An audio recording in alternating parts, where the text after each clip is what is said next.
Hi, I want to welcome you tonight. My AirPods in, so hi. Happy Father's Day to anyone who is here who is a father.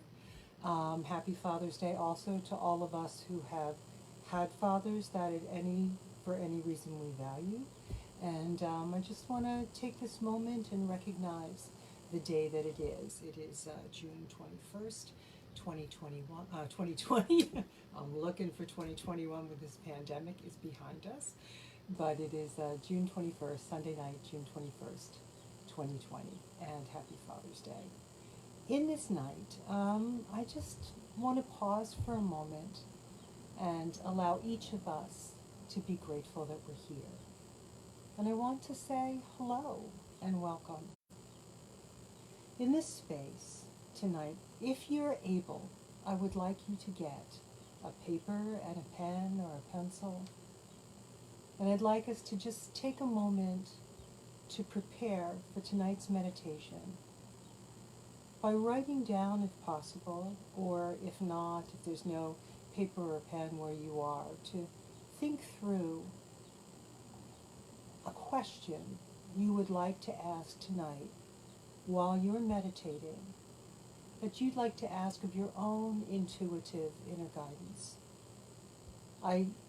My serious experience over a number of decades of continuing meditation is that I do have, and you do have, each of us has, an internal guidance system, rather like a GPS, and that if we learn to get out of our heads and into what feels to me often like my solar plexus, like our guts, we talk about a gut feeling, but if we learn to tune into that space, that we learn a level of guidance for our own lives that is beyond that which comes to our minds. Now, understanding, I completely value the life of the mind.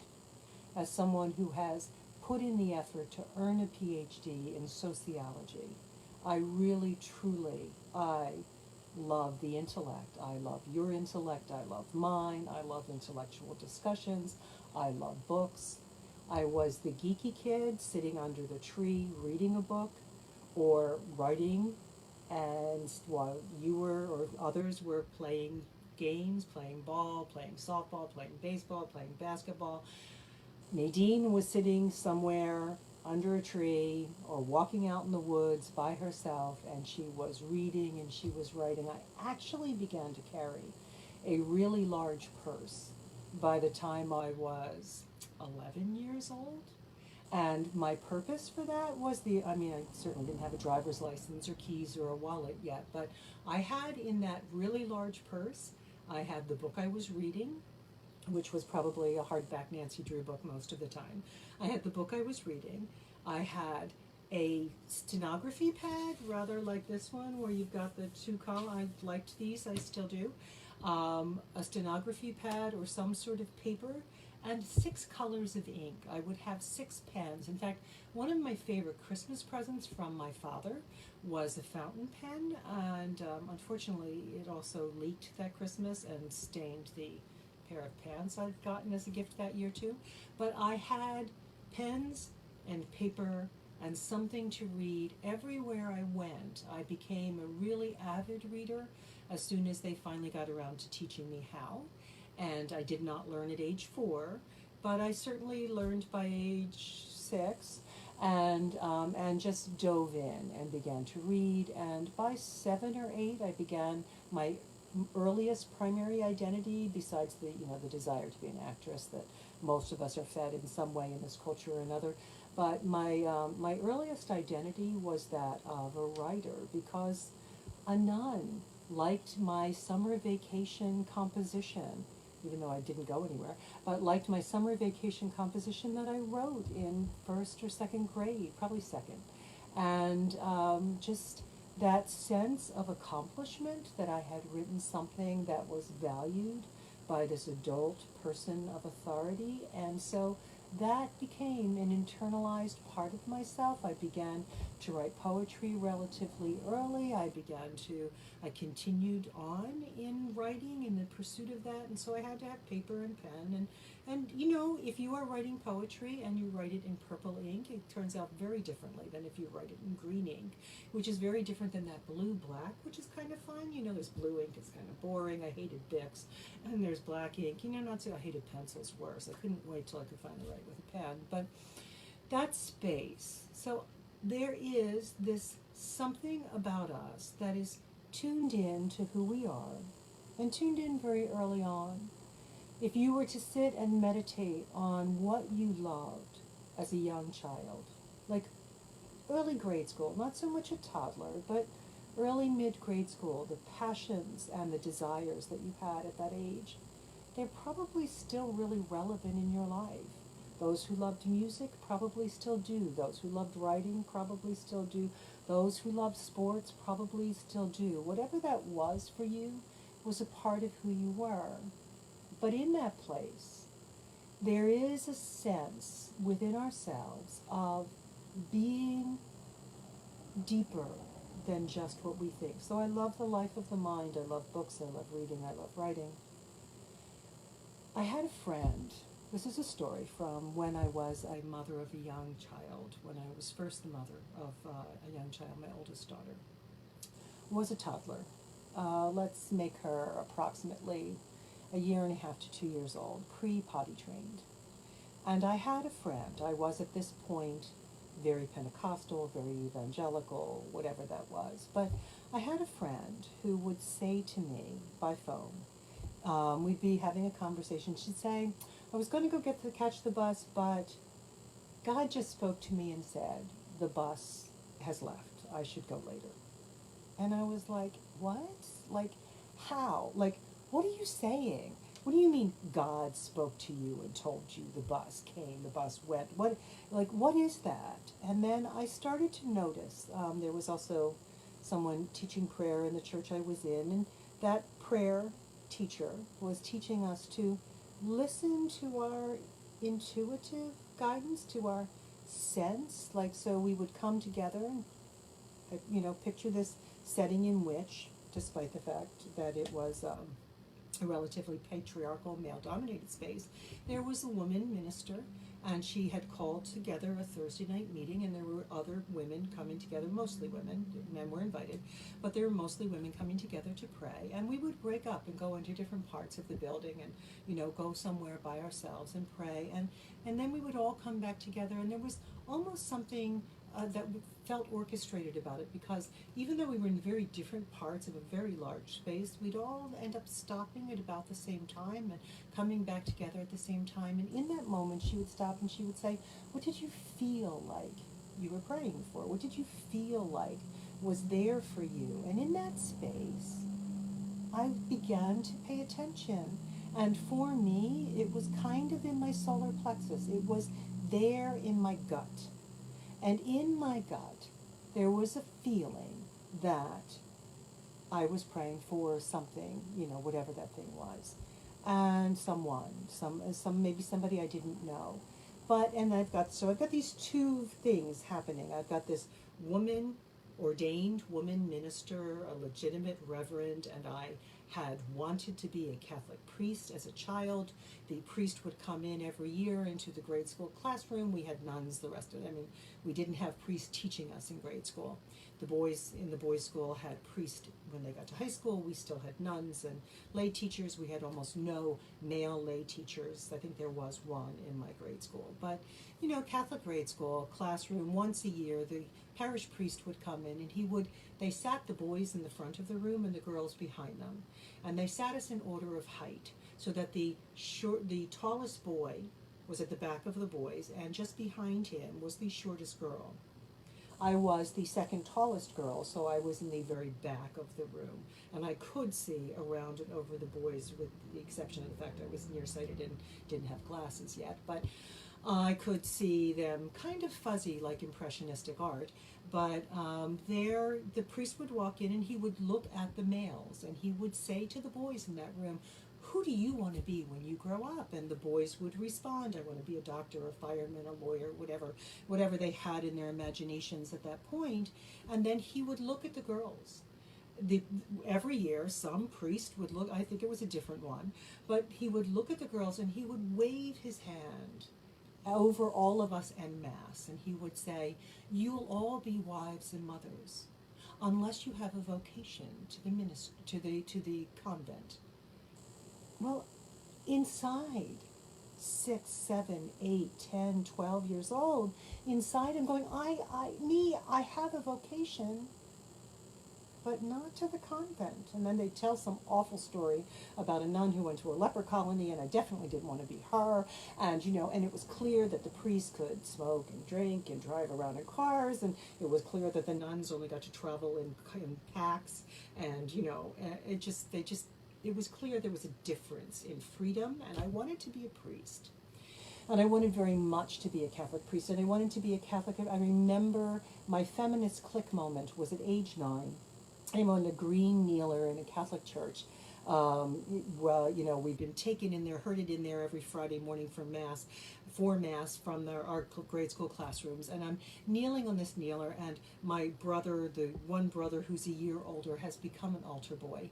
And I want to be an altar boy. And I want to be an altar boy because I have this sense that I'm called to the ministry and I want to be a minister. And so I'm in this space and I'm looking, I don't know if he was actually on the altar that day or if it was some other boy, but I knew that they had chosen my brother Neil and not me, and that he could do it and I couldn't. And I was thinking, why him, not me? I'm smarter. Sorry, Neil. I'm prettier, and I can beat him up. And I did. I beat him up regularly till he got to be like somewhere between 13 and 14.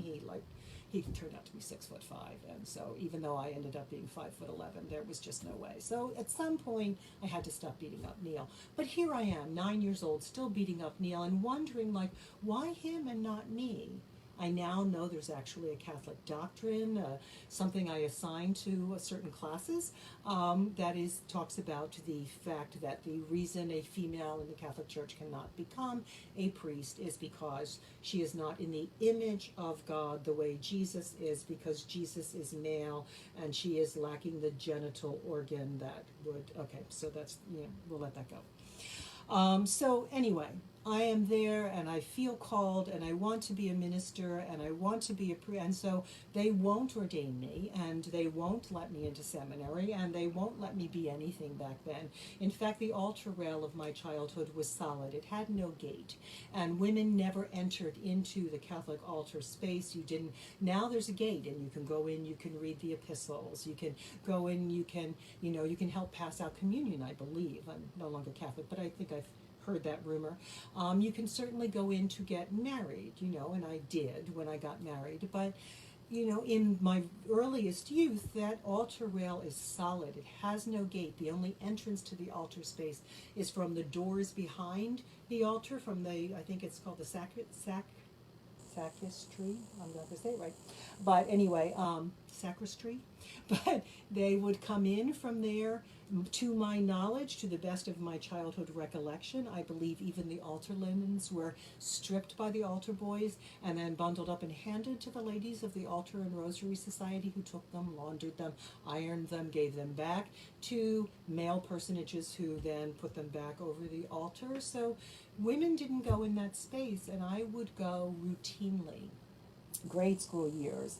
1, it was really cold in that play yard. 2, as I said, I was a geek and I really didn't want to be playing hopscotch or running around the play yard. And so while other children were outside playing during recess, Nadine would sneak into the then open Catholic church, which was attached to the school building, Nativity of Our Lord in Warminster, Pennsylvania. And I would go into that building, into the church, and I would sit there and I would pray and I would do whatever, and I would sneakily light the candles I was supposed to pay for, which I didn't. I just, took the the wax wick thing, lit it from a different candle that was already burning, lit a candle.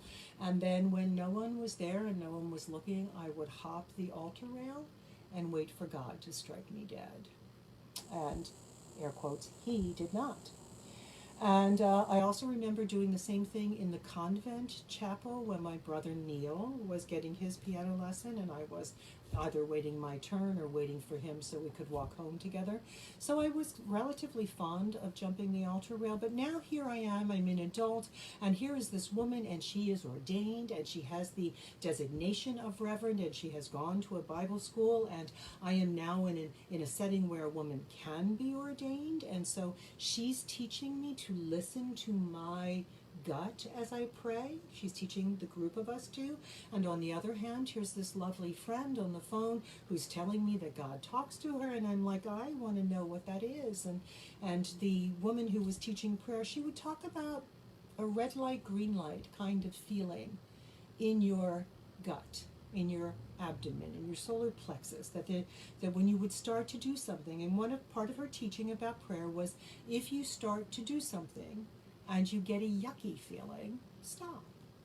And if, on the other hand, you keep feeling drawn to it, move on, go do. So if you started, so I began to notice that if I picked up the phone, I'm looking for a phone, but that if I picked up the phone, which didn't look like this back then, and went to call someone, and I felt funny in my abdomen, that if I made that call, it didn't work out well.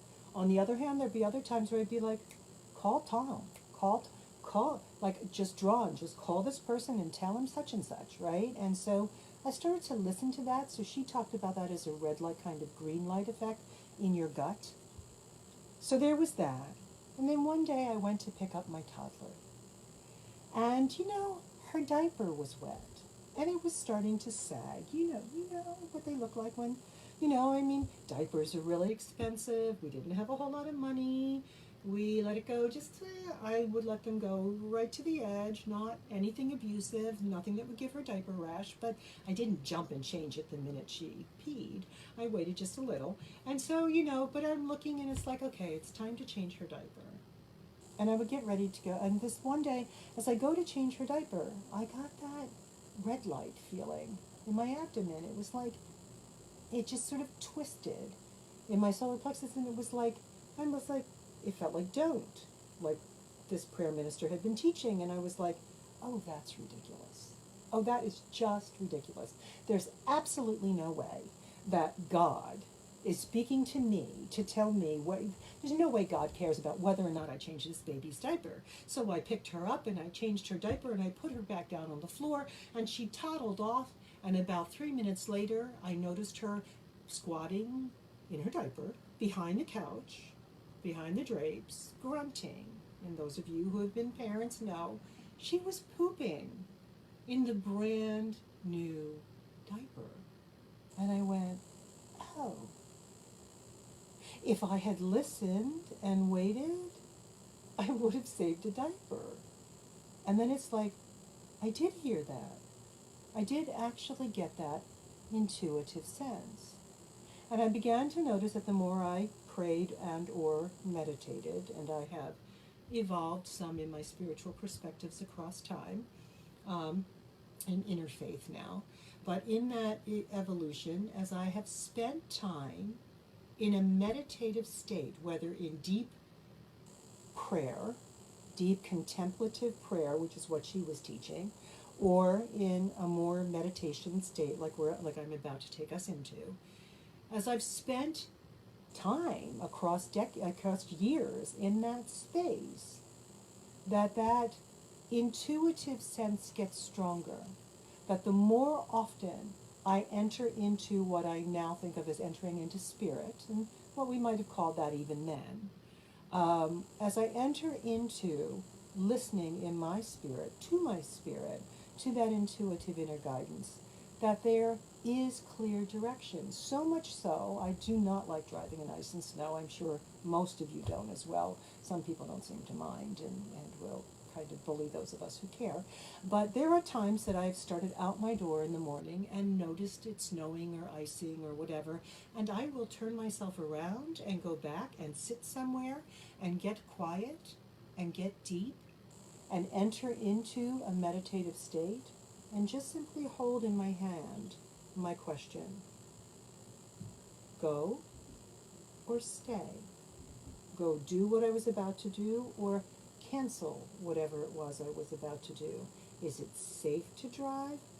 Better to stay home. And in that space, as I enter into being quiet, I shut my thoughts up. And I drop down into a space of paying attention to my feelings, not my thoughts. And in that tuning in, one will feel lighter or brighter, and the other will feel heavier, or they may both feel fine. It may feel like it doesn't matter. Like you could go, you can stay, they're both good, or it might really feel like, go, it's fine, and you'll be unhappy that you canceled. Or it might feel like, no, cancel, this feels dangerous. But whatever that is, as you simply close your eyes and you begin to relax and let your body, you seat your body, you sit down in a space where you are comfortable, so that it's not, you don't want your knee bothering you, you don't want an ankle going, ouch, you just want to be physically comfortable. And in that space of physical comfort, you allow yourself to stop thinking. And so I always take paper and pen, because the first thing that's going to happen when I try to meditate, whether I'm asking about driving in snow or whether I'm simply going to meditate because I should meditate today and I want to meditate today, when I sit down, the first thing that happens is I remember everything I forgot to do. And if I do not write it down, I can't get deep. It will distract me. So I will sit and I will write Tom for tomatoes. Like I forgot to buy tomatoes. So sitting on my lap is my, or next to me is simply my paper, and I'll be like, Tom. And I just kind of move my hand. My eyes are probably closed. I'm moving my hand down the page if other things come up, and it's like, ooh, yeah, got to grade some people. Grade. So I'll write GR for grade or something that will remind me. But I make notes on my to-do list so I can then go deeper. Now they're written down. Now my conscious mind doesn't have to worry that I'll forget them. So I can tune into what psychology might call our subconscious or our unconscious. There's a whole debate about Freud, whether it's the subconscious or the unconscious. Feels to me like the subconscious. I know Freud called it the unconscious, but it doesn't feel to me like I don't know it. It feels to me like what I access in that space are the things I do know but didn't quite say to myself yet. So they feel just subconsciousness. But in that space, I will enter down, get deep, wrote down the to-do list stuff. Now as I'm going deeper, I can ask my question. Go or stay? Drive or cancel? I can ask. I've got 2 job offers. Take this one or this one. Which one feels better?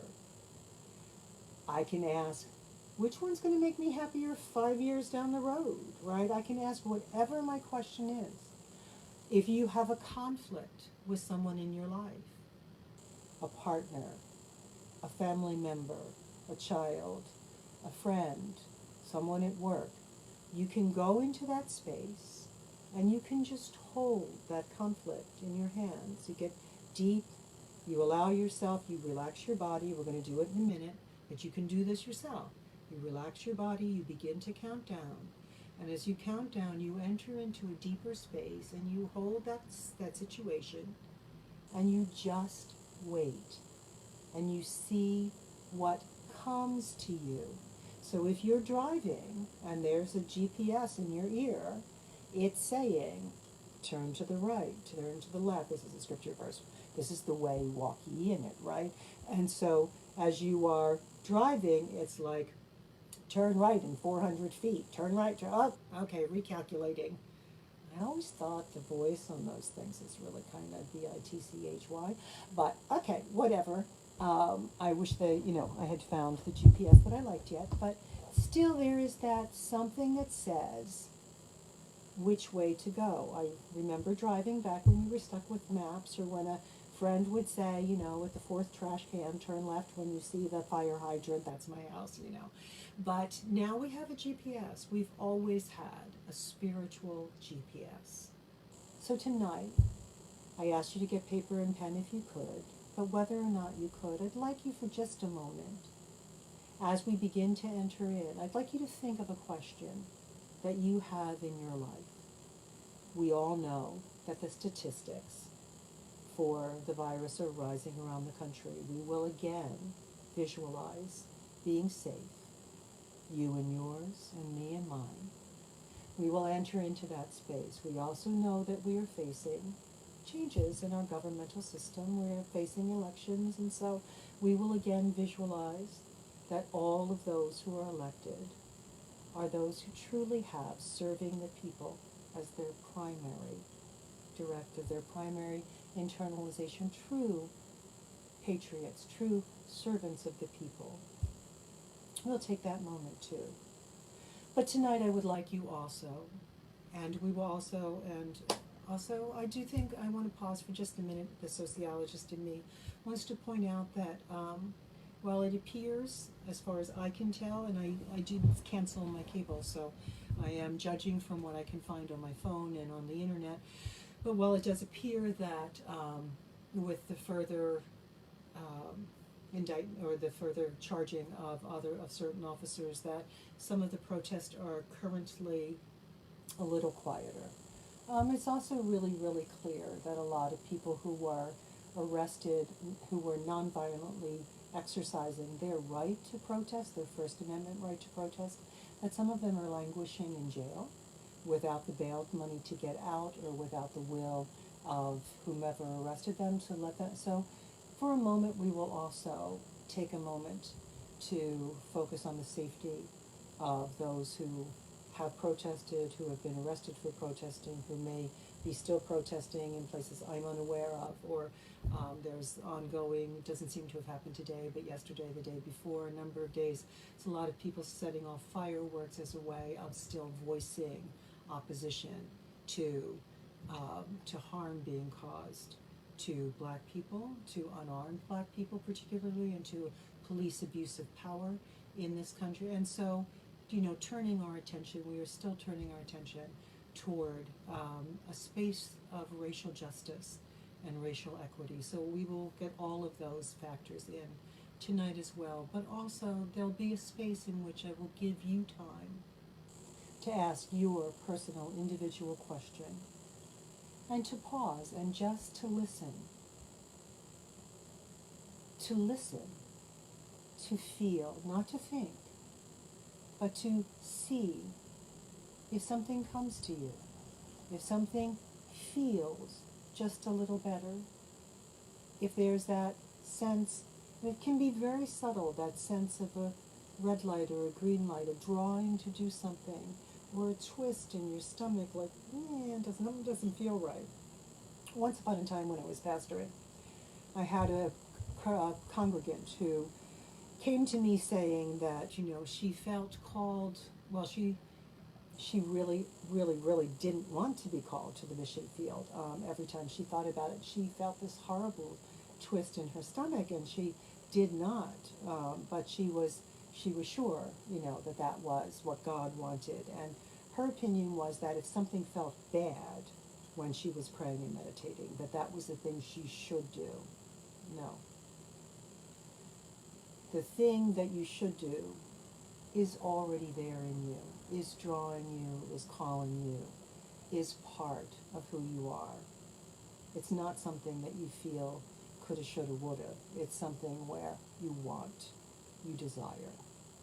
And so I was like, relax, you're really, she wasn't called to the mission field that she was worried she was called to. In fact, she actually had 6 children and she needed to stay put and do what she was doing. So we're going to go into the space now. And so just begin, if you've got paper and pen and you've have a question, just scribble some notes, or if your to-do list comes, feel free to scribble that. But allow yourself to begin to relax your body. Allow yourself a sense of breathing in peace. And I am grateful tonight, as I hope you have the blessing of being. I am grateful to be breathing freely and deeply. And if there is any conflict for you in that tonight, then we join ourselves in agreement with you for your ability to breathe deeply, to breathe freely. And so with gratitude, we are thankful for the air in our lungs. Take this moment to allow yourself to visualize relaxing your body. This is the same process you would follow any time you needed to ask a question. Drive or don't drive today. Allow yourself to visualize relaxing the muscles of your scalp. Then bring your awareness to your forehead and your face.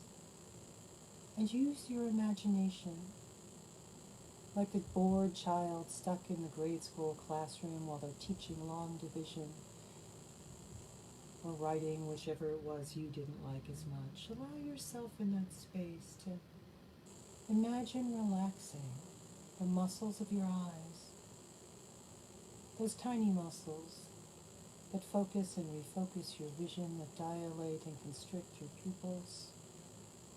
Just allow yourself to imagine them relaxing. Relax the joints of your jaw. Take a moment to bring your awareness to the back of your neck and relax those muscles and the muscles of your shoulders. Allowing yourself to pretend you can still see your massage therapist as my muscles of my shoulders look forward to the return of that day. Allow yourself to deeply relax your neck, your shoulders, your back. And as you breathe in a sense of peace, allow yourself to imagine that with each breath, your respirations deepen and slow. That your heart rate comes to a resting rate as you sit. You are breathing in peace and breathing away tension. Breathing in the peace and breathing away tension. Let every outside distraction carry you deeper and deeper into relaxation as you breathe in peace and breathe away tension. Bring your awareness for just a moment to the muscles of your arms and envision relaxing the muscles of your upper arms and your elbows. Relax your forearms, your wrists, and your hands. And bring your awareness down from your lungs, down into your diaphragm. Allowing yourself to breathe deeply, completely, to draw that peace down into your solar plexus, to release and relax those nerve endings there, just where your ribs come together in that triangular shape. In your abdomen, that space, wherever it feels like it's located for you, where you might talk about having a gut feeling. That gut feeling is your intuitive guidance. And draw that peace from breathing in, that peace down deeply, deeply down into your abdomen. Draw it down deeper now. Down into your lower body, down into the muscles of your hips, your thighs, your knees, down into the muscles of your calves, your ankles, and all the structures of your feet, your heels, your arches and insteps and toes, the very soles of your feet. See yourself releasing, relaxing, and letting go of all tension now. And allow yourself to reach into a sense of trust, whatever it is you believe or don't believe. Generate a sense of trust. If you believe in a God, in a divine spirit, a presence and source or the universe, or if you believe in nature, whatever there is, just Reach into that space and trust your own gut, your own internal guidance system. And allow yourself to realize how many times in your life you've thought to yourself after the fact, I knew that.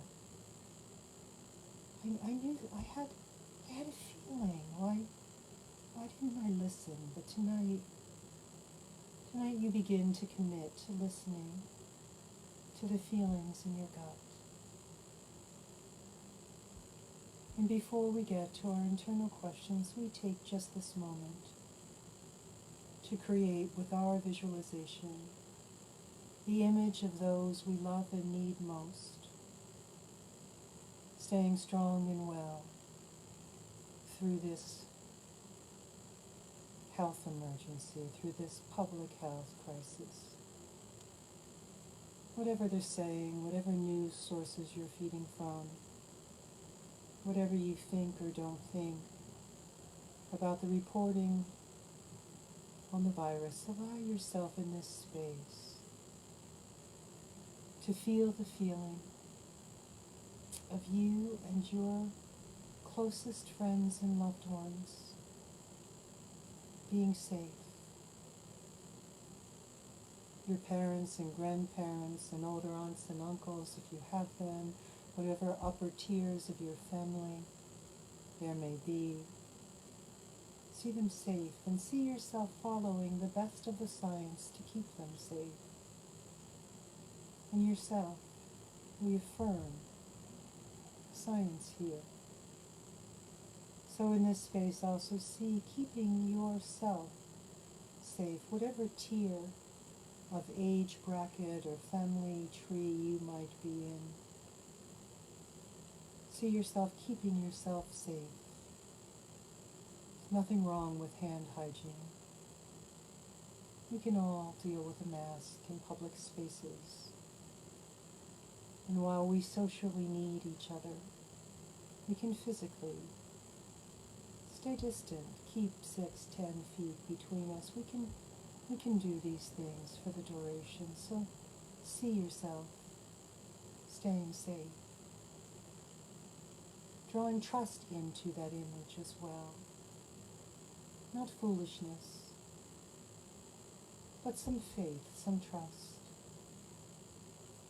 And whomever else there is in your tier of the family, whatever siblings or cousins or other loved ones you've got, or friends in your age bracket, see friends up and down in age brackets as well. See yourself visualizing them safe and well through all of this.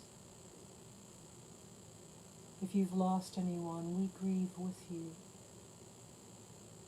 But for those who are here, take hold of seeing each one making it through strong and healthy and well. And if you have descendants of any kind, children or nieces or nephews or grandchildren or great-grandchildren, whatever there is, see them well and strong, your friends, descendants well and strong. And in this moment, just visualize. We began this back just before Easter and Passover. Imagine Passover for you and yours. As many as you can include in your emotional and mental circle, bring them into your mind's eye and envision them safe and well, still whole, still embodied, still standing when this storm has worn itself out. We've used the metaphor of the mountain many times in these weeks. When this storm has worn itself out, see you and yours still standing, unharmed, fully recovered if anyone was ill, fully recovered. For whatever talk there is of whether or not people, what the likelihoods are of this or that, you take the time and the visualization energy to picture your loved ones and yourself kept from the virus and or fully recovered from all effects of the virus. Body strong, mind strong, emotions strong, spirit strong. With me also, if you will, whatever political affiliations you hold, in your mind's eye, not picking so much individual people winning elections, but picture that those who are elected this November, picture the election going forward fully, freely. Whatever you know or don't know about voter tampering, put your energies towards seeing right now, towards seeing, imagining, creating a full, fair, and free election. As I silence the sociologist in myself for a moment, I draw on my spirit as well to visualize unimpeded, full enfranchisement of every U.S. citizen. Also a pathway to citizenship for those dreamers the Supreme Court affirmed this week. Pathway to citizenship for those seeking asylum. I add my visualization and hope you join me in adding yours to the image of children who were taken from their parents at the border being restored to their families. To seeing not immigrant detention camps for children or adults in this country, but pathways restored to seek asylum, and pathways to citizenship, to green cards and citizenship for those who have come fleeing harms in their home countries. And the kind of racial understanding and human-to-human love that does not discriminate, but seeing with me an end to racism, the racism that's been directed against those who are Latinx, against those who are Asian, in the origins, whatever they may have been, of this pandemic virus, seeing those who are Asian in America, whether born here or born elsewhere, seeing them welcomed and affirmed. No human being is a virus. We are merely humans, one to one, group to group. And in this space, these weeks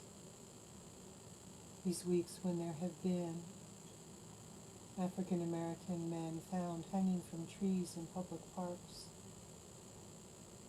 and when again the execution of unarmed citizens, overwhelmingly black and brown, have come to the forefront, and then they're brown including Indigenous Americans and Latinx Americans and African Americans. If we join together as a collective to see change, to see an end to the kind of racism that unfortunately this nation was founded on, the era of conquest and colonization, and to see real changes brought to policing so that each and every American citizen and each and every individual in America living their lives, just simply living their lives, that they be safe from abuse of power by anyone, by any force, local police or state police or other levels of state, National Guard, and all of the above. Just seeing all of us safe. And justice. And with me, I hope you will join in seeing an end to the prohibition that has brought the kinds of things that the war on drugs has wrought, knowing that prohibition wrought violence, the prohibition of alcohol, and while not every substance should be legal, anyone with an addiction problem, it's medical. Just seeing a shift in the way all of these issues are addressed, and racial justice and equity, gender justice and equity, rejoicing for a moment in the protections that have come to LGBTQ Americans through the Supreme Court ruling, but seeing the remaining issues still addressed, the things that still need to be changed, just seeing an America that lives up to its creeds of liberty and justice for all, and seeing real space for honest police officers. And in this moment, allow yourself now to just draw your inner attention to your question. You have come tonight with something you need to know in spirit from the divine as you envision that to be, or from your own inner being. And as I hold the silence, allow yourself to hold your question in your hands and then listen, feel, attend not to generating thought with your upper conscious mind, but to paying attention in the subconscious to whatever answer may rise up. And just allow yourself to hear, to feel, maybe to see in your mind's eye. Any impression, just hold your question and pay attention. And I'll be back in a minute and a half, whenever I feel led. Hold your question now.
Now as that deep inner knowing is there. If you have paper and pen, you can scribble with your eyes closed a word or two to remind yourself when you come back. And if you don't have paper or pen, just allow yourself to rehearse in your mind again what just came to you.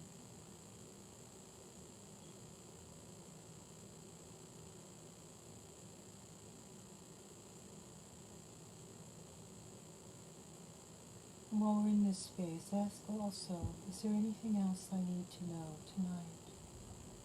And wait on the answer.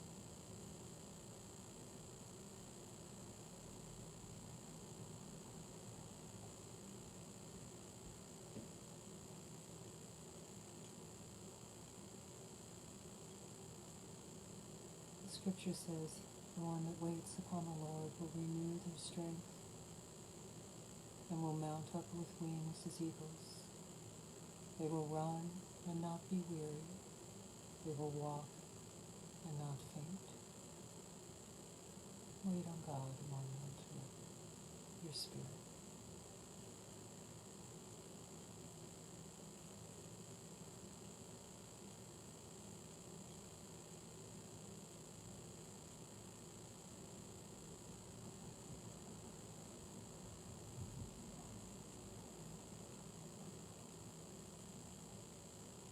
As we work our way back again,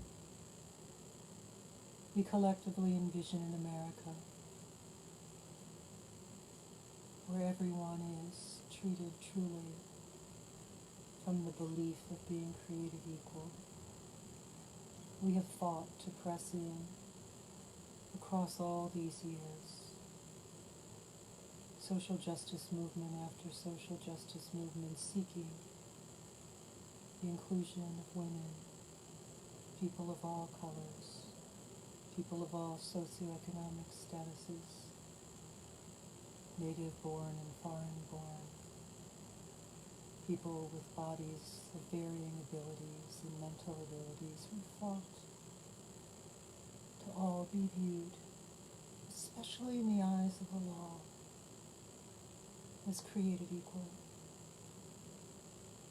And we envision together an America with actual liberty and justice for all, and not simply punitive justice, but judgment, justice, and equity.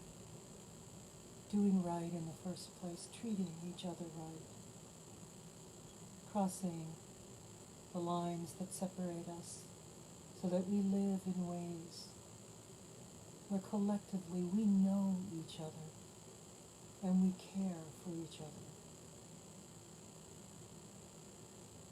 And as we work our way back, we see full, free, and fair elections where each American has their right to vote, and where each non-native born person in America has the path to citizenship to attain their right to vote, and where felons who have been set free have their rights to vote restored, and where lines are drawn in districts in ways that the gerrymandering doesn't choose the candidates, but the people actually elect